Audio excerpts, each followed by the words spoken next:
Ya, Alkitab ya, itu disebut Jadi Bapa. sebelum Yesus lahir, Jadi ya, kesaksian Yotevate, dari Adam itu disebut sampai Bapa. kepada Yesus lahir, Kesaksian dari Adam lalu sampai ketika kepada di zamannya Yesus lahir, itu Bapa. ada Yesus melihat. Lalu Itu ketika disebut di zamannya anak. Lalu Yesus ketika ada, Yesus naik terangkat menyaksikan ke Yesus surga, melihat, yang itu disebut menjaga, anak. Lalu aku ketika akan Yesus memberikan, naik menyertai terangkat ke kamu surga, sampai akhir zaman. yang Roh Kudus yang menjaga, menyertai. aku akan Bapa, memberikan, menyertai kamu Anak, sampai dan akhir zaman. Roh. Roh Kudus Tiga yang kesaksian menyertai. semua Bapa, Anak, Bapa, dan Roh. Anak, dan Roh. Oke, Pak Simon Tiga silakan jawab kesaksian yang di lain. surga, semua Bapa, Anak, dan Roh. Oke, Pak Simon silakan jawab yang lain. Tadi soal apa ya? Tentang dari mana? Oke, tentang gerbang ya. Oke, di dalam Alkitab Tadi ada yang soal dikenal apa mungkin ya? Tentang dari mana, Ote? Tentang apa? gerbang ya. Tuan bayi Oke, ini di Aziz dalam ini belum Alkitab pernah ada yang mendengar dikenal ya. mungkin Kristus akan hadir lewat gerbang Tuan pintu bayi emas. ini Ini Aziz Aziz ini ini belum pernah mendengar ya. Ya. Kristus akan hadir Bagus dia lewat bertanya gerbang karena pintu memang emas. Gini ya, saya kasih Allah lihat. tidak menjelaskan hal itu. Ya, Gerbang bagus dia pintu bertanya emas. karena memang Oke. Allah tidak menjelaskan hal itu. Gerbang pintu emas. Oke. Emas. Waduh. Dapat. Emas. Ya. Udah. Dapat ya. Ya. Oke, bentar ya. Oke, bentar ya. Bentar. Kameranya. Oke. Bentar. Gerbang pintu Kameranya. emas. Oke. Gerbang pintu emas. Ya. Pertanyaannya berapa tadi? 1 atau 2? Ya. Halo Aziz. Pertanyaannya berapa? 1 atau 2? 1 atau 2? Boleh saya Halo bicara? Aziz. Pertanyaannya silakan, berapa? silakan. 1 atau 2? Ya. Aziz. Boleh saya bicara? Pertanyaan Oh, saya. silakan. Kalau untuk Ya. gerbang Yesus tidak masuk, Yesus bisa masuk. Pertanyaan saya. Untuk gerbang Yesus tidak masuk Kristen itu Yesus bisa masuk di mana saja. Karena Yerusalem baru yang diturunkan dari surga. Entah dengan cara apa, apakah di odor tali atau apa saya tidak tahu. Yerusalem baru itu yang diturunkan dari surga. Entah dengan dia cara diturunkan dari surga, bumi yang baru apa saya tidak tahu. Dengan 12 gerbang Yohanes tertulis nama-nama setiap dari suku bangsa Israel, bumi yang baru, dan akan memasuki gerbang di mana tertulis nama-nama setiap suku bangsa Israel. Di mana di dalam situ akan memasuki menjadi raja selama 1000 tahun itu adalah Yesus bersama 24 orang di dalam situ akan menjadi raja selama 1000 tahun itu adalah Yesus di atas sama 24 orang yang duduk di atas tahta. 25 tambah Yesus, saya tidak tahu apakah ini malaikat orang duduk di atas tahta ini adalah nabi. Entah bagaimana 25 tambah Yesus di surga di Yerusalem baru, saya tidak tahu. Nah, yang saya tanyakan, tak bagaimana gerbang untuk Kristen di Yerusalem baru, saya tidak tahu. Karena jelas di situ tertulis semua bangsa Israel akan memasuki gerbang sesuai dengan nama yang tertera di dalam gerbang. Semua bangsa Israel akan memasuki gerbang sesuai dengan nama yang tertera di dalam gerbang. Oke, ada yang mau jawab? Silakan, Bro. Oh, Apa itu toh. Ya, silakan. Oke, ada yang mau jawab? Silakan, Bro. Aku baru telepon bentar ya, Bro. Aku naik lagi, Bang. Aku naik lagi. Aku double baru telepon bentar ya, Bro. Aku naik lagi, Bang. Aku naik lagi, Bang. Aku double telepon. Ya, silakan. Bro berserah mau jawab, monggo. Pak Petra, Fahmi, monggo, silakan. Ya, silakan. Bro berserah mau jawab, monggo. Pak Petra. Halo. Monggo, silakan. Saya nggak jawab. Oh, siap. Oke. Ya, tunggu bentar ya, Pak Simon. Mungkin dia yang jawab, Pak. Saya nggak enak kalau jawab semua, nanti kawan-kawan nggak bisa bicara. Silakan, Pak Simon. Bang Malikin aja, Bang Malikin. Aku ada telepon bentar, kawan. Oh ya, oke. Aduh, ada telepon. Bentar ya. Oke, tentang Israel. Jadi apa? Tuan bayi bertanya, di mana gerbang Kristen? Nah, dengar suara telepon?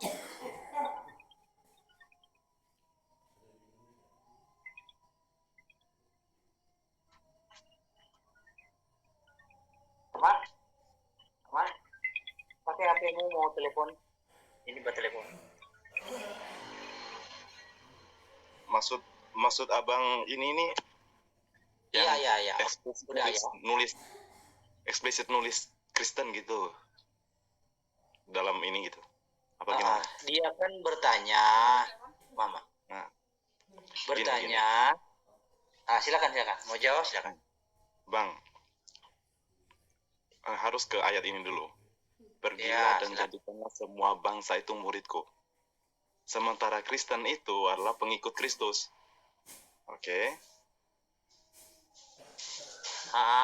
Silakan. Emang nggak ditulis secara ini? Nih kita termasuk keturunan Israel yang mana gitu loh.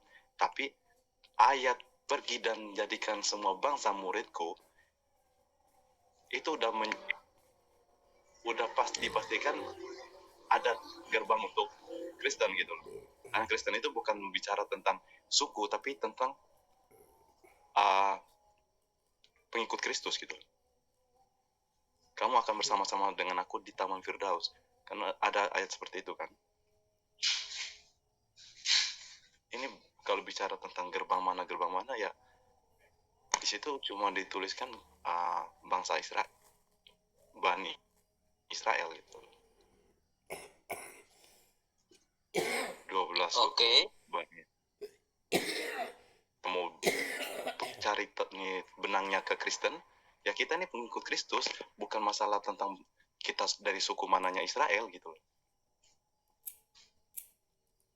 Oke. Kau bicara kan? Iya. Terima mau. Pakai Coba Bang telepon. Malik mungkin kalau mungkin kurang atau gimana coba di ini Bang. Oke. Jadi harus tahu dulu sejarah apa itu Israel, ya. Yakub disebut Israel yang punya arti, ya. Kita buka di dalam Kejadian 32 ya. Kejadian 32. Bentar ya. Harus tahu dulu, kalau nggak tahu ya repot. Israel itu apa artinya? Karena segala sesuatu itu dari Israel. 32 ayat 35. Bentar ya.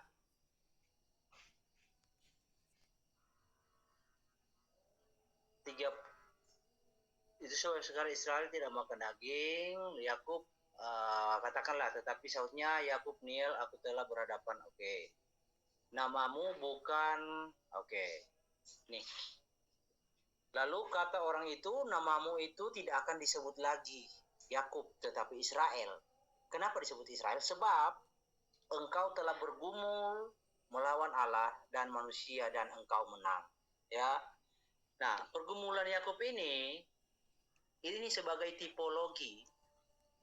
Ketika orang itu melihat bahwa ia tidak dapat mengalahkannya, ia memukul sendi pangkal paha Yakub, sehingga sendi pangkal paha itu terpelecok ketika ia bergulat dengan orang itu. Ya. Lalu kata orang itu, biarkanlah aku pergi karena fajar telah menyingsing. Jadi Yakub di sini sanggup bertahan sampai kepada fajar udah mau menyingsing, bergulat dengan orang tersebut. Ya. Nah, makanya dia disebut nama Israel. Israel artinya orang yang bertahan, orang yang bergulat. Ya. Orang yang bergulat bertahan sampai kepada hampir matahari menyingsing. Nah, bergulat di dalam hal ini, di dalam kehidupan sekarang adalah orang yang bergulat dengan kehidupan duniawi, lalu dia melihat tentang ketetapan Tuhan.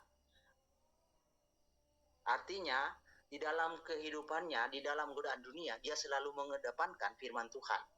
Nah, sampai pada menyingsing ini artinya orang yang bertahan sampai kepada Kristus datang. Penggenapannya di sini. Jadi Israel itu orang yang bertahan sampai pada kesudahannya, sampai kepada Kristus datang kedua kali. Di dalam Wahyu, Wahyu 21. Jadi harus tahu dulu, Yakub itu diganti namanya Israel, itu ada artinya. Bukan tanpa arti. Oke. Wahyu 21 ayatnya yang ke-7. Yesus berkata, barang siapa menang, ia akan memperoleh semuanya ini. Barang siapa menang, orang yang menang adalah orang yang bertahan sampai kepada akhir hayat atau bertahan sampai kepada Yesus datang. Imannya tidak goyah, itu orang yang menang. Bertahan sampai matahari menyingsing itu diartikan seperti itu. Barang siapa menang, ia akan bertahan memperoleh semuanya ini, dan aku akan menjadi Allahnya dan ia akan menjadi anakku. Itu yang dimaksud dengan Israel.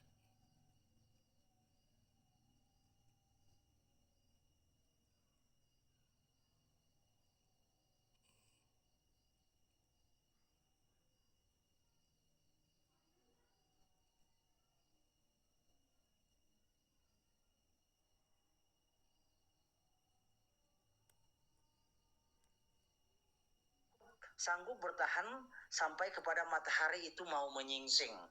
Makanya diubah namanya, kita baca lagi ya. Lalu kata orang itu, biarkan aku pergi karena fajar telah menyingsing. Sahut Yakub, aku tidak akan membiarkan engkau pergi jika engkau tidak memberkati aku. Bertanyalah orang itu kepadanya, siapa namamu? Sahut Yakub. Lalu kata orang itu, namamu tidak akan disebutkan lagi Yakub, tetapi Israel, sebab engkau telah bergumul melawan Allah dan manusia dan engkau menang. Sama persis seperti apa yang dikatakan oleh Tuhan Yesus. Barang siapa menang, ia akan memperoleh semua ini. Dan aku akan menjadi Allahnya dan ia akan menjadi anakku. Menang dalam artian bertahan dalam iman, dalam goncangan dunia, dalam berbagai cobaan dunia, mampu menghadapi dunia dengan berjalan tetap dalam lindungan firman Tuhan. Seperti itu. Silakan. Pertanyaannya, substansialnya tadi apa, bro? Tadi. Jangan tanggapin, Pak. Jangan ditanggapin dulu. Gerbang. Ya, silakan. Pak. Kan diizinkan sama Bang. Silakan ditanggapi dulu. Kalau itu jawaban Bapak, tidak perlu ada 12 gerbang. Cukup satu gerbang saja. Siapa yang menang, maka dia akan menjadi, aku akan menjadi Allahnya. Tentu satu gerbang saja untuk semua Israel. Ngapain harus 12 gerbang dan tertulis nama keturunan Yakub? Yakub ini kan adalah Israel. Bahkan di dalam Wahyu 22:14, nama Paulus pun tidak tercatat di atas gerbang itu. Tapi semua gerbang 12 itu tercatat ke-12 nama Rasul Yesus. Tidak ada 70 nama setelahnya, tapi yang ada cuma 12. Pertanyaan saya tidak Anda jawab, Pak. Karena Anda menjawabnya dengan satu gerbang saja dan semua yang menang akan menjadi Allah. Saya jawab. Padahal yes di sini. Dengar dulu, Pak. Jangan potong. Ya, silakan. Padahal di sini, dengar dulu, Pak. Kan Bapak bilang kalau saya potong, Bapak silakan. bocor. Silakan. Di sini, Pak, Bapak jelaskan itu cuma satu gerbang, Pak. Semua yang menang. Jadi apakah Yohanes salah penglihatan melihat 12 gerbang dan 12 nama keturunan Yakub? Di sini, Pak, Yesus akan menjadi keturunan yang menjadi raja bagi keturunan Yakub. Bapak katakan itu Yakub adalah Anda semua. Yesus tidak mengenal Kristen, Pak. Karena yang menyebut Kristen itu adalah Paulus dan Barnabas saat di Antioquia. Yesus tidak pernah memanggil 12 muridnya ataupun 70 muridnya ataupun kelima. Anda tidak paham tentang Kristen. Aduh. Biarkan saja Pak Simon. Ya, lanjut. Ini aku jelasin tentang gerbang itu supaya kalau Anda jangan terlalu melebar nanti. Monggo. Ya.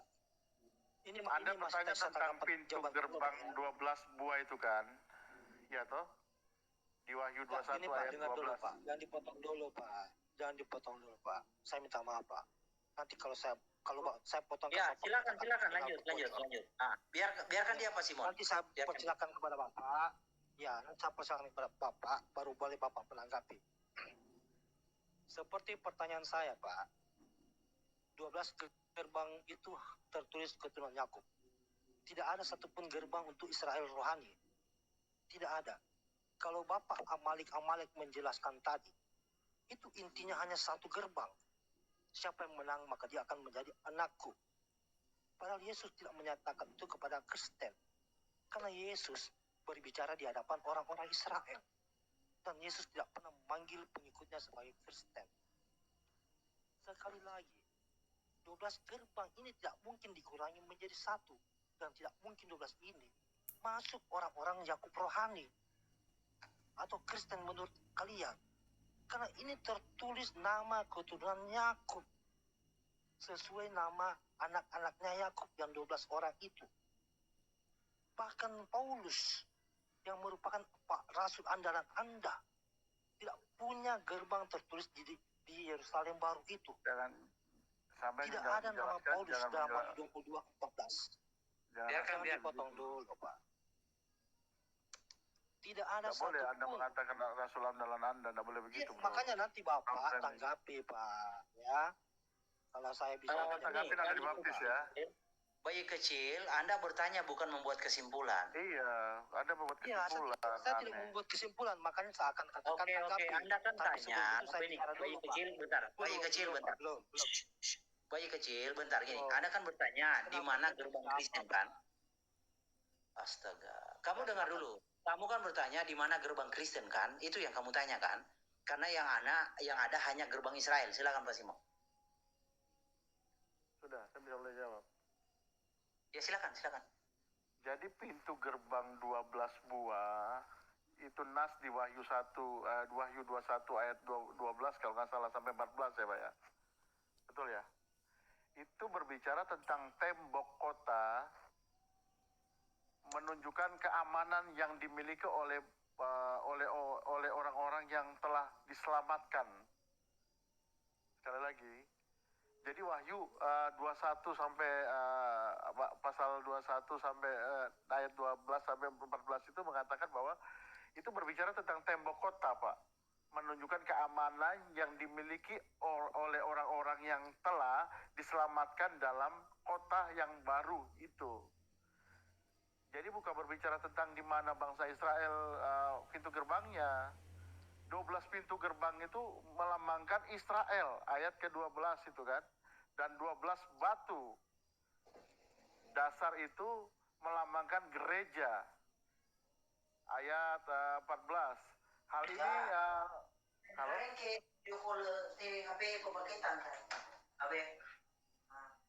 Jadi hal ini menekankan bahwa kesatuan umat Allah dari perjanjian lama dan perjanjian baru, Pak.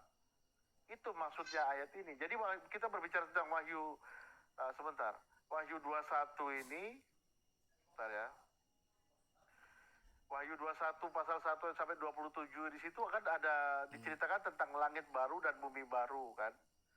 Terus Yerusalem baru. Yang tadi Bapak tanyain itu. Terus di sini ada mengatakan bahwa di sini menghapus segala air mata, ya toh, sama barang siapa menang. Setelah itu, tetapi orang-orang penakut dan orang-orang yang tidak penakut. Jadi kalau Wahyu yang di situ dikatakan tadi itu melambangkan gereja Tuhan, persatuan dari perjanjian lama dan perjanjian baru, yaitu disebut 12 tadi itu, gitu loh, brother. Oke, saya tambahkan ya. Jadi tentang gerbang kedua belas suku Israel. Karena Israel itu dipakai Tuhan. Jadi dari Israel lah keselamatan itu disebarluaskan ke seluruh semesta ini. Ya, contoh ya, saya kasih ayatnya ya. Jadi Israel lah yang ditetapkan oleh Tuhan. Dari Israel keselamatan itu ada, bukan Arab. Nanti kalau kita balikan, kalau Anda tanya ke Kristen, sebenarnya Anda bertanya juga dalam hati, lalu gerbang Arab mana? Bukan tanya ke Kristen saja, gak boleh. Oke, sini ya. Dalam Yesaya ya. Yesaya, Israel itu dipilih Tuhan, ditetapkan oleh Tuhan. Oleh Israel lah semua, segala bangsa itu mendapat berkat. Hanya Israel, Tuhan tidak memilih bangsa lain, hanya Israel. Tentang gerbang itu, 12 suku Israel itu sebagai simbol. Oke. Yesaya 49. Oke. Tapi harus dipahami, Israel itu memang harus dipahami secara pengertiannya. Israel itu namanya diberikan nama Israel karena dia bertahan. Jadi bukan seperti pemahaman yang di bangsa, bukan. Israel itu ada artinya, dikasih nama Israel karena dia bertahan, sanggup bertahan. Itu. Orang-orang yang menang itu disebut Israel. Yesaya ayat 6. Nah, terlalu sedikit bagimu hanya untuk menjadi hambaku, untuk menegakkan suku-suku Yakub, dan untuk mengembalikan orang-orang Israel yang masih terpelihara, tetapi aku akan membuat engkau menjadi terang. Ingat, tetapi aku akan membuat engkau menjadi terang bagi bangsa-bangsa, supaya keselamatan yang daripadaku sampai ke ujung bumi. Ini maksudnya.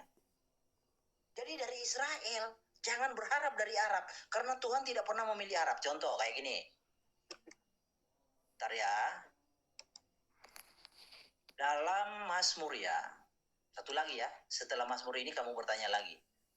Mazmur 149. Jadi nanti kamu tanya dalam hatimu, gerbang Arab mana? Jangan hanya tanya Kristen. Gerbang Arab mana? Ya kayak gitu. Jangan bertanya hanya untuk mencari kesalahan tetapi tidak mengerti. Ya itu parah. Nah gini ya. Tuhan hanya memilih Israel. Iya, Tuhan memberitakan firman-Nya kepada Yakub. Ketetapan-ketetapan Tuhan dan hukum-hukum Tuhan kepada Israel. Tuhan tidak berbuat demikian kepada segala bangsa. Dan hukum-hukum Tuhan tidak mereka kenal. Mereka ini segala bangsa selain Israel. Tidak mereka kenal, haleluya, amin. Jadi Tuhan itu hanya memilih Israel. Israel itulah sumber dari segala berkat bagi seluruh alam semesta ini, dari Israel. Oke, silakan Pak Atomik mau menambahkan, monggo silakan. Oke, makasih ya bro. Jadi kalau tadi seolah-olah teman muslim meragukan orang Kristen itu masuk surga kan, karena kan memang pertanyaan klasik juga yang sering disampaikan atau premis mereka bahwa Yesus tidak mengenal Kristen, kan itu sering diulang-ulang ya katanya. Yesus itu tidak mengenal Kristen. Lalu katanya orang Kristen itu masuk dari gerbang mana, tadi seperti itu ya. Tapi sebenarnya kalau Pak yang tadi itu sudah pernah baca kitab Wahyu kan pasti pernah membaca di dalam Wahyu 7 ayat 9. Saya akan bacakan Wahyu 7 ayat 9. Kemudian daripada itu aku melihat sesungguhnya suatu kumpulan besar orang banyak yang tidak dapat terhitung banyaknya dari segala bangsa dan suku dan kaum dan bahasa berdiri di hadapan tahta dan di hadapan anak domba, memakai jubah putih dan memegang daun-daun palem di tangan mereka gitu. Jadi sebetulnya tidak diragukan lagi bahwa itu dikatakan segala kaum dan bahasa gitu. Jadi kalau disebut segala bangsa ya berarti bukan orang Israel doang kan ya, tapi kalaupun dibilang Israel ya Israel itu dalam arti Israel rohani gitu. Nah jadi itu sebetulnya jawaban kalau dia masih ya mungkin tentang yang lain ya. Lalu tentang Paulus yang disinggung ya, saya ingin sampaikan satu ayat tentang Paulus ya. Jadi di dalam baik di dalam kitab Wahyu pun nanti akan dibacakan kan kitab siapa namanya yang tercantum dalam kitab kehidupan. Nah kalau kita lihat di dalam Filipi 4 ayat ketiga ya, di situ dikatakan, Paulus katakan bahwa tolonglah mereka ya, karena mereka telah berjuang dengan aku dalam pekabaran Injil bersama-sama dengan Clemens dan kawan-kawanku sekerja yang lain yang nama-namanya tercantum dalam kitab kehidupan. Nah ini yang sangat penting sebetulnya. Ini harusnya yang dikhawatirkan oleh Bapak yang tanya tadi. Apakah nama Anda sudah tercantum dalam kitab kehidupan? Apakah dalam kitab Anda pernah disinggung itu adanya kitab kehidupan gitu? Karena nanti itu di surga itu ada kitab kehidupan loh.